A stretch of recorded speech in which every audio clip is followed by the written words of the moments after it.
वटपौर्णिमा, सावित्री आणि सत्यवान यांची कथा। अतिशय प्राचीन काळात मद्र देशाचा राजा अश्वपती नावाचा एक धर्मात्मा आणि दयाळू राजा राज्य करत होता। त्याची पत्नी मालवती ही सुद्धा अत्यंत धार्मिक आणि सदाचरणी स्त्री होती, परंतु दोघांनाही मूल नव्हते, त्यामुळे ते फार दुःखी होते। राजा अश्वपतीने संतानप्राप्तीसाठी दीर्घकाळ तपश्चर्या केली। अखेरीस देवी प्रसन्न झाली आणि तिने त्याला एक सुंदर तेजस्वी कन्या दिली। त्या कन्येचे नावच सावित्री ठेवले गेले। ती लहानपणापासूनच अतिशय बुद्धिमान, रूपवान आणि सत्वशील होती।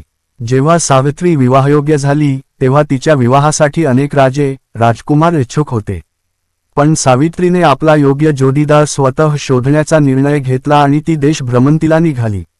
त्यावेळी तिने वनात राहणाऱ्या सत्यवान नावाच्या एका तेजस्वी तरुणाची निवड केली। सत्यवान हा अंध राजा द्युमत्सेन याचा पुत्र होता। द्युमत्सेन राजाला राज्यावरून हाकलले गेले होते आणि ते वनात तपस्वी जीवन जगत होते। सावित्रीने जेव्हा सत्यवानाला वऱ्हाड केला तेव्हा सर्वांनी तिला समजावलं की सत्यवान केवळ 1 वर्ष जगेल, त्याचा मृत्यू ठरलेला आहे। पण सावित्रीने ठामपणे सत्यवानालाच पती म्हणून निवडले आणि त्याच्याशी विवाह केला। विवाहानंतर सावित्री आपल्या सासऱ्यांसोबत वनात राहू लागली। ती अत्यंत नम्र, सेवा करणारी आणि धर्मपरायण होती।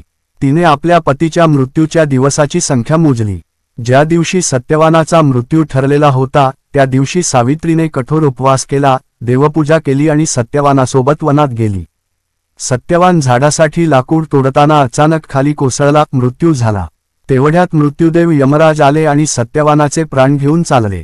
सावित्री त्यांच्या मागे चालत राहिली। यमराज म्हणाले, तू परत जा, तू माझ्या मागे येऊ शकत नाहीस। पण सावित्रीने आपल्या विवेकबुद्धीने, धर्मज्ञानाने आणि नम्रपणे यमराजांशी संवाद साधला। तिने धर्म, कर्तव्य आणि पतिव्रत्याच्या महत्त्वावर भाष्य केले। यमराज तिच्या बोलण्याने प्रभावित झाले आणि तिला वर मागण्यास सांगितले। सावित्रीने पहिले मागितले, माझ्या सासऱ्यांचे हरवलेले राज्य परत मिळावे। दुसरे मागितले, माझे सासरे आणि आईवडील दीर्घायुषी आणि आरोग्यदायी राहावेत। तिसरे मागितले, मला सौपुत्र होवोत। यमराज म्हणाले, तथास्तु। आणि मग त्यांना लक्षात आले की जर तिला सौपुत्र हवेत तर सत्यवान जिवंत असावा लागेल। अखेर यमराजाने सत्यवानाचे प्राण परत दिले। ते दोघे परत आले आणि त्यांचे जीवन पुन्हा आनंदात गेले। वटपौर्णिमेचा अर्थ आणि महत्त्व। या दिवशी स्त्रिया वटवृक्षाची पूजा करतात, त्याभोवती 3 वेळा प्रदक्षिणा घालतात आणि आपल्या पतीच्या दीर्घायुष्याची प्रार्थना करतात।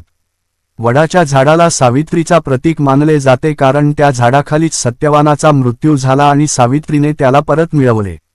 वटपौर्णिमा हे व्रत म्हणजे श्रद्धा, प्रेम, त्याग आणि एक स्त्रीच्या सामर्थ्याची सुंदर गाथा आहे।